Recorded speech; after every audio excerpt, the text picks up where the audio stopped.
సింహాసనముపై ఆసీనుడా, దేవదూతలు ఆరాధించు పరిశుద్ధుడా. యేసయ్యా నా నిలువెల్ల నిండియున్నావు, నా మనసారని సన్నిధిలో సాగిలపడి నమస్కారము చేసేదా, సాగిలపడి నమస్కారము చేసేదా. నా మనసారని సన్నిధిలో సాగిలపడి నమస్కారము చేసేదా, సాగిలపడి నమస్కారము చేసేదా. మన ప్రభువైన యేసుక్రీస్తు అతి శ్రేష్టమైన నామాన్ని బట్టి దేవుని ప్రజలను మీ అందరికీ హృదయపూర్వక వందనాలు. కొద్దిసేపు దేవుని మాటలు విందాం. ప్రభువు అక్కడ దగ్గర పడుతుంది.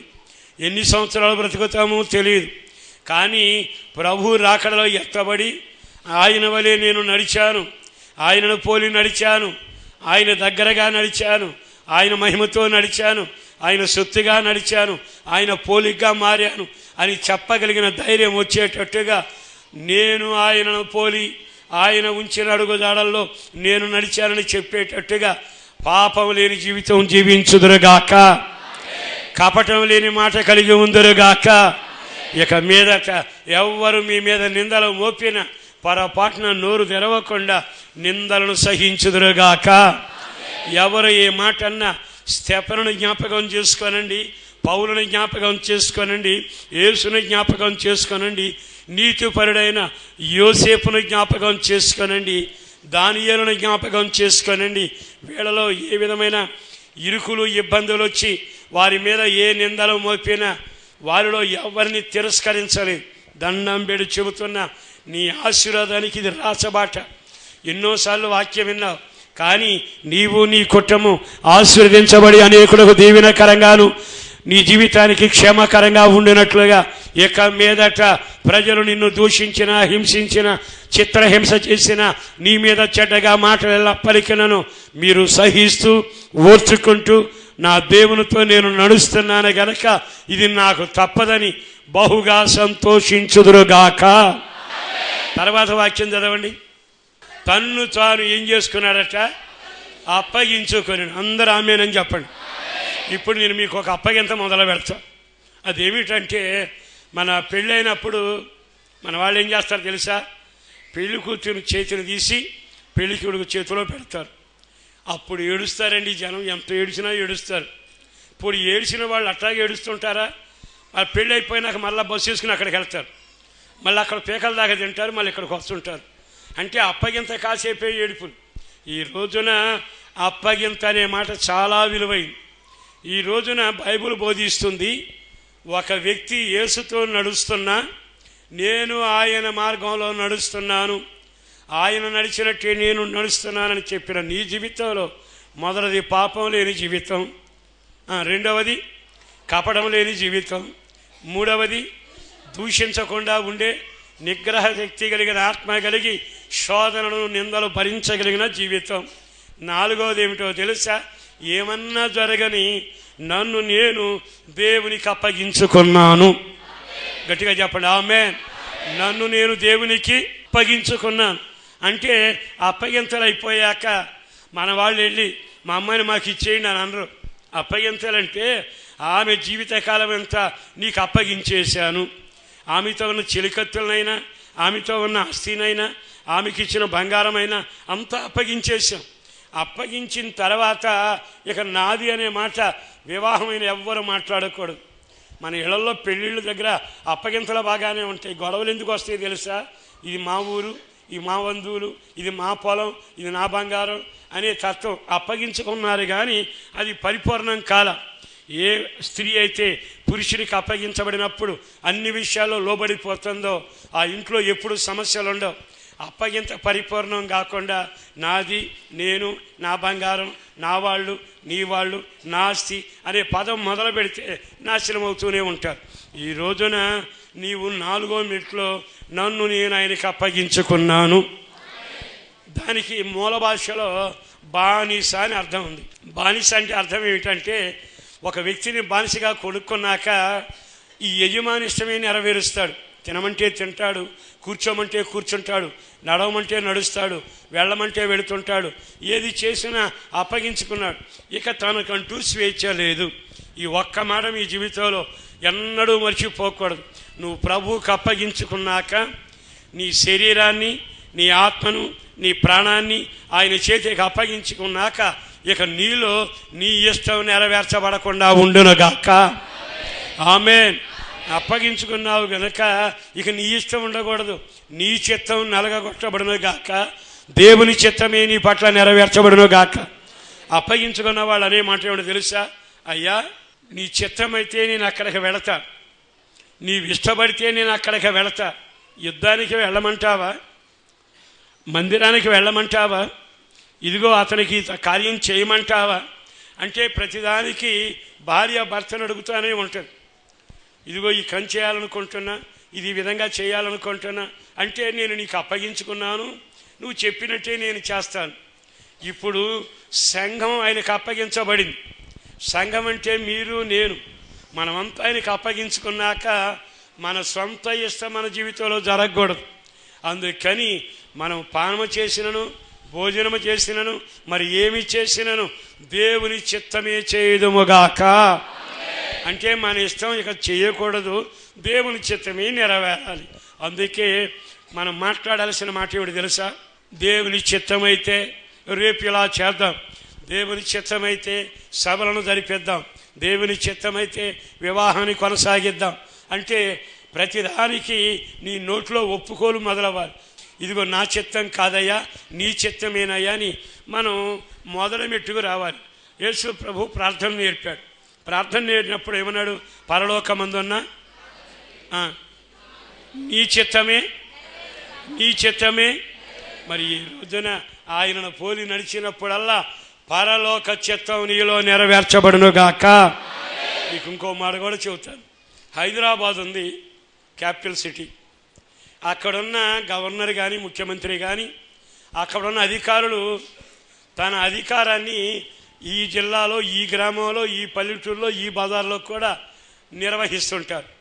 అధికారం అక్కడ చేయబడింది, కానీ ఆ చట్టం ఇక్కడ అమలు చేస్తారు. అంటే హైదరాబాద్లో వాళ్ళు పరిగెత్తుకుని ఇక్కడికి రారు, కానీ అక్కడున్న ఈ వ్యక్తి ఇక్కడ కలెక్టర్ సంబంధించిన వ్యక్తులు ఇక్కడికి, ఈ లోకల్గా ఉన్న ప్రతినిధులు వచ్చి ఆ కార్యం చేస్తారు. అంటే గవర్నర్ ఉద్దేశం కానీ, ప్రభుత్వ ఉద్దేశం కానీ మన మారుమూల పల్లెటూరులో జరిగేటట్టుగా మనం చూసినట్టుగానే పరలోకమందున దేవుని చిత్తం అక్కడి నుండి భూలోకానికి పంపబడితే నేను ఆయన చిత్తం చేసే ఒక ప్రతినిధిని. మీరెవరో తెలుసా? ఆయన చిత్తం నెరవేర్చే ప్రతినిధులు. అంటే పరలోకంలో ఏ చిత్తం ఉందో అదే చిత్తం నీ ఇంట్లో ఉండునుగాక. పరలోకంలో ఏ చిత్తం జరుగుతుందో, ఏ చిత్తాన్ని ఆయన శాసించాడో, ఏది నెరవేర్చాడో, ఏది జరగాలనుకున్నాడో అదే ఆదేశం నీ ద్వారా నీ సంఘంలో జరుగునుగాక. నిన్ను బట్టి నీ వ్యాపారంలో జరుగునుగాక. మీరు అనామకులు కాదు, ఏదో కానికిచ్చిపోయేవాళ్ళు కాదు, ఏదో బైబిల్ పట్టుకొచ్చి కాసేపు ప్రార్థన చేసుకునేవాళ్ళు కాదు. దండం వేడి చెబుతున్నా, మీకు చదువు లేకపోయినా, తెలివి లేకపోయినా, మీ జీవితంలో ఎవరికి మీరు పనికి రాకపోయినా నా దేవునికి పనికి వస్తారని నమ్మాడు గనక దేవుని చిత్తాన్ని మీ చేతికి అప్పగిస్తున్నాడు. పరలోక చిత్తం నీ ద్వారా నెరవేర్చబడునుగాక. అందరూ ఆమేనని చెప్పండి. ఇప్పుడు క్రైస్తవుడిగా చాలామంది సిగ్గుపడుతున్నారు. సిగ్గుపడక్కరలా. నేను ఎవరినో తెలుసా? నేను పెద్ద చదవరని కాదు, ఉన్నవాడిని కాను, కానీ నేను ఎవరినో తెలుసా? పరలోక ప్రభుత్వ చిత్తాన్ని నెరవేర్చే ప్రతినిధి నేను. పరలోక చిత్తం నిన్ను బట్టి ఈ గ్రామంలో నెరవేర్చబడునుగాక. నిజంగా నువ్వు ఎలా గర్వపడాలి?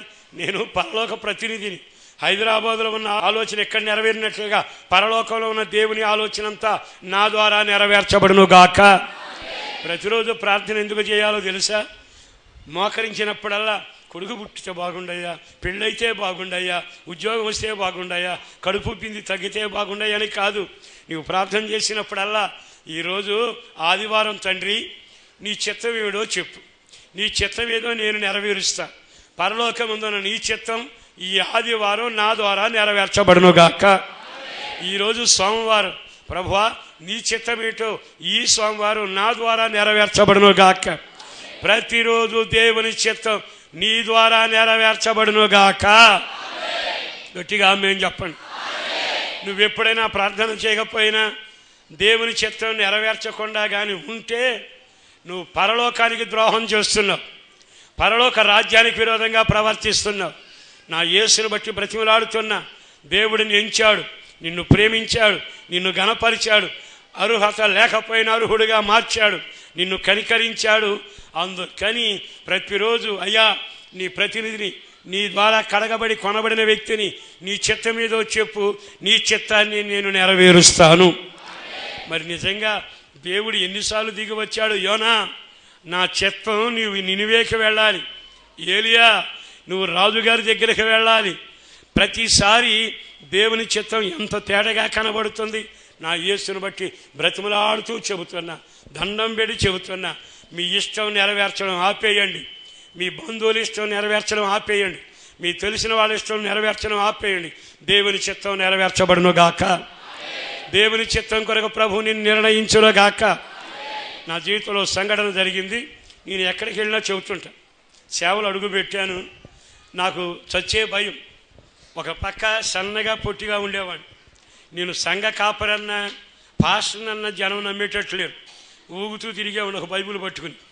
ఉన్నట్టుండి ఒకరోజు నేను దేవుని దగ్గర ప్రార్థన చేస్తూ ఉన్నా. ప్రార్థన చేస్తూ ఉంటే దేవుడు అన్నాడు, దేవుని యొక్క ప్రేరేపణ కలిగింది. సహజంగా నాకు అప్పటికి నలుగురితో మాట్లాడటం కూడా చాలా భయంగా ఉండేది.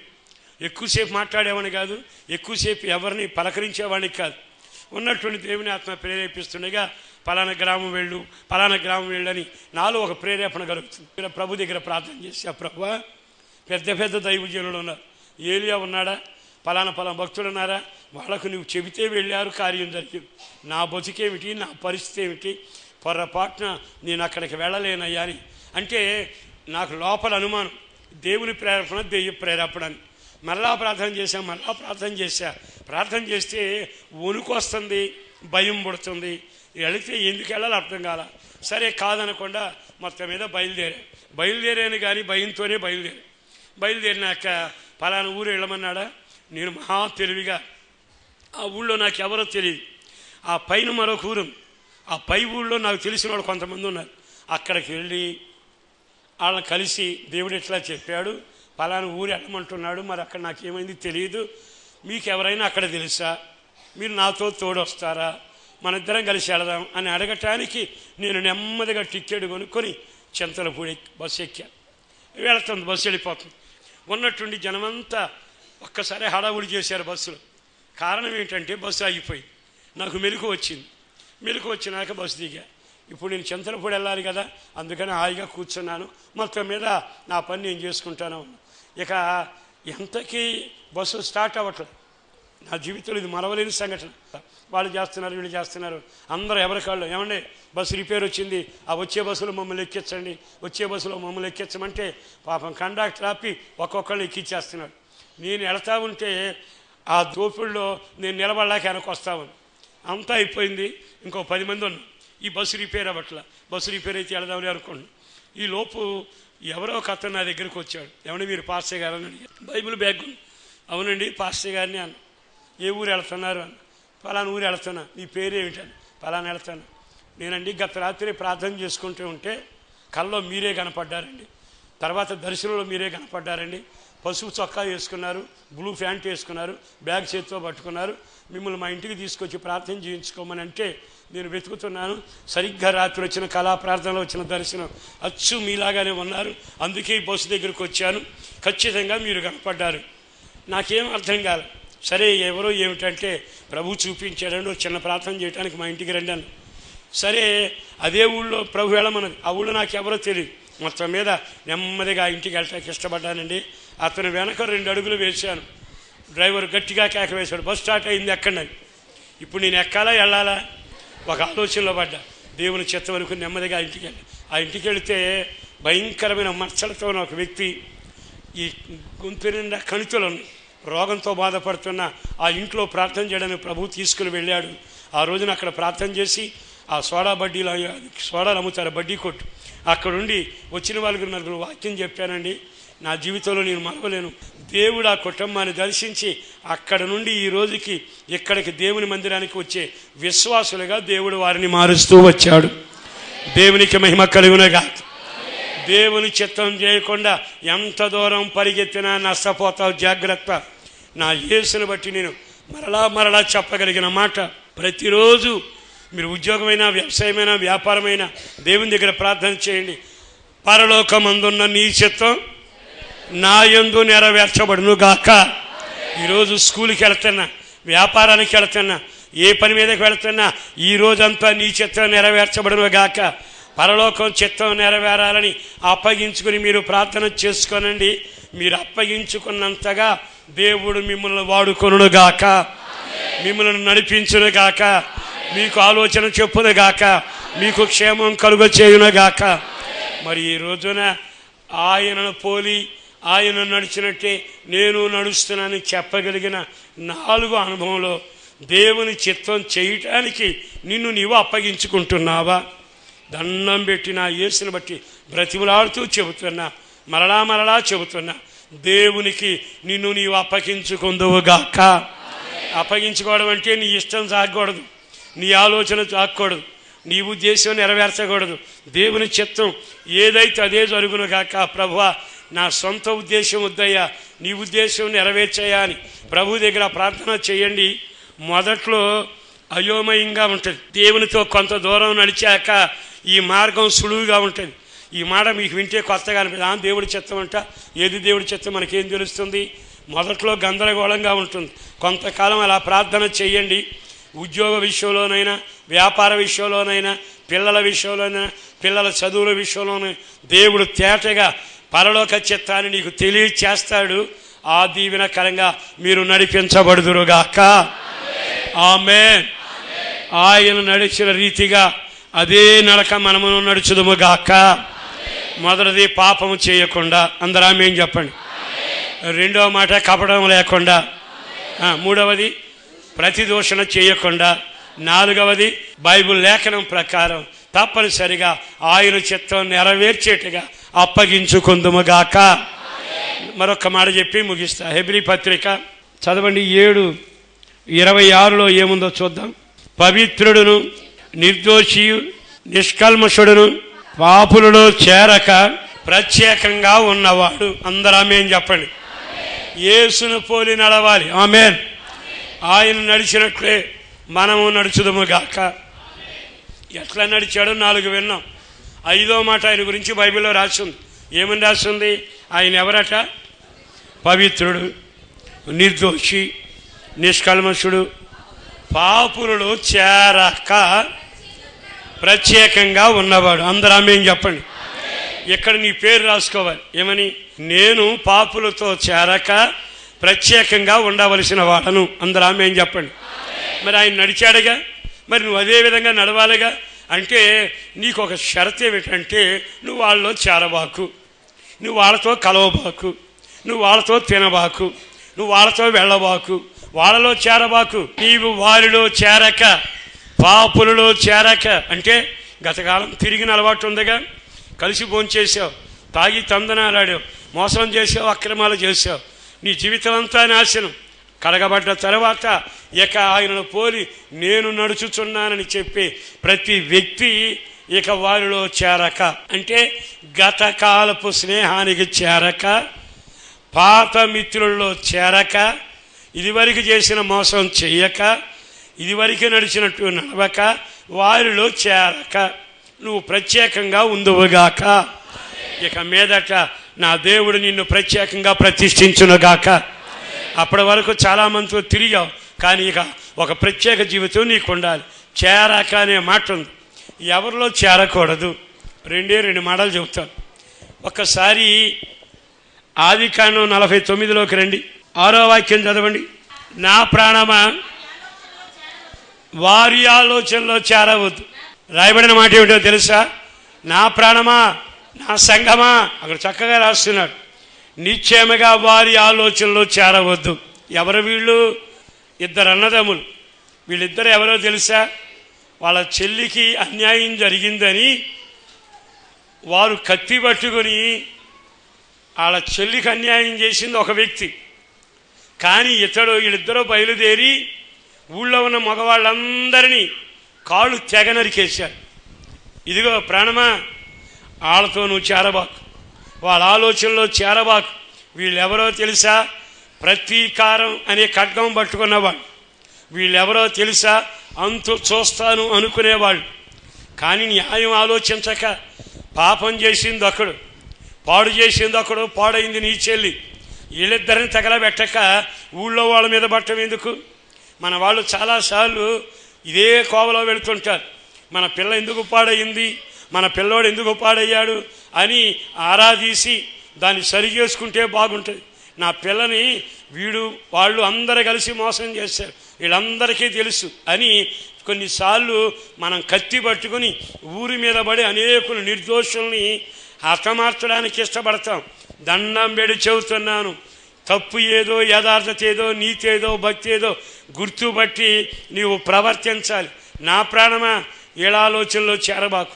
వీళ్ళు ప్రతీకారపు గుంపు, వీళ్ళు ప్రాణాలు తీసే గుంపు, వీళ్ళు ఊహించుకునే గుంపు, వీళ్ళంతటా వీళ్ళే అంతు చూడాలనుకునే గుంపు.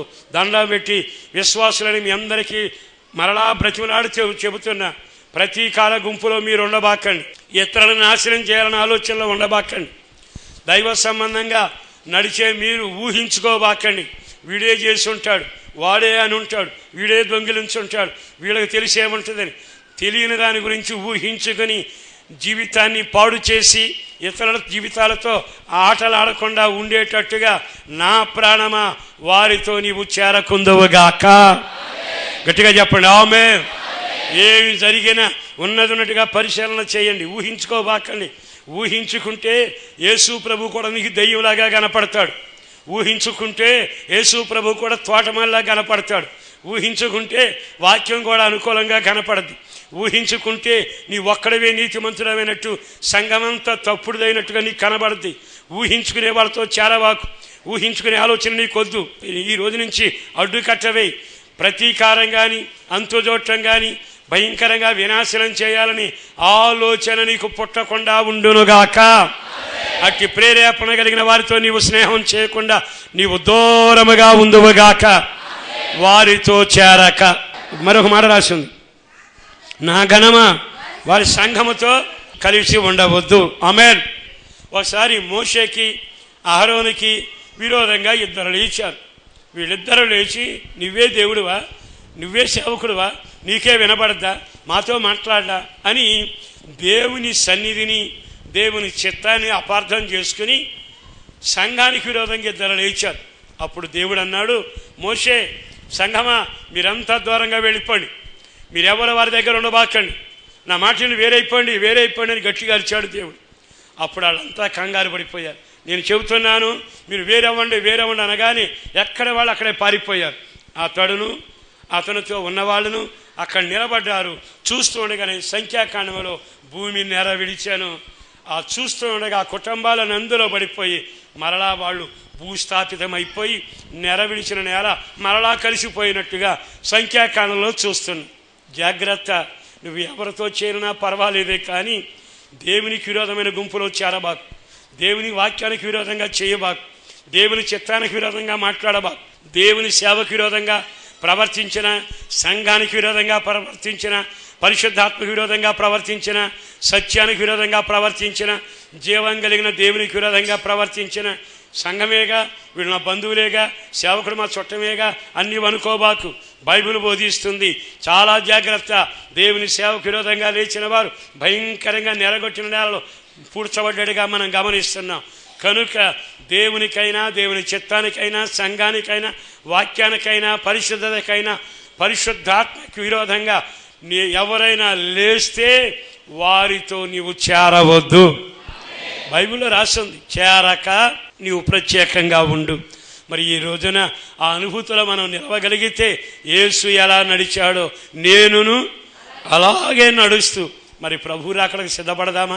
యేసును పోలి నడిచేటప్పుడు ఆయన ఎలా నడిచాడో ఆ అడుగులు మనకు ఉంచిపోయాడు గనక మొట్టమొదటిగా మన జీవితంలో పాపం లేని జీవితం, కపటం లేని జీవితం, నిందక ప్రతీకారం తీర్చుకోకుండా, 4వది అప్పగించుకోవడం, 5వది గతకాలపు పాపపు అనుభవాలకు సంకేతంగా వాళ్ళతో చేరక, అనీతిమంతులతో చేరక, దుష్టులతో చేరక, పాపులతో చేరక, లోక స్నేహంలో చేరక, ప్రతీకారంలో చేరక, దేవుని సంఘానికి సేవకు విరోధంగా నడిచే కార్యక్రమాల్లో నీవు చేరక, నిన్ను నీవు కాపాడుకొని ప్రత్యేకంగా జీవిస్తే నా దేవుడు ఆయన మార్గములో అంతం వరకు నిన్ను నడిపించి నిన్ను ప్రేమలో పరిపూర్ణుడు చేయునుగాక, సర్వసత్యములో పరిపూర్ణుడు చేయునుగాక.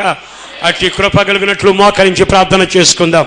అందరూ ప్రార్థన చేసుకున్నాడు. ప్రభువా, నేను నిన్ను పోలి నడవాలయ్యా, నేను నిన్ను పోలి నడవాలయ్యా, పరిపూర్ణుడుగా నేను మారాలయ్యా, నీవు నా యందు నిలవాలయ్యా, నేను నీ యందు నిలవాలయ్యా. నోరు తెరవండి.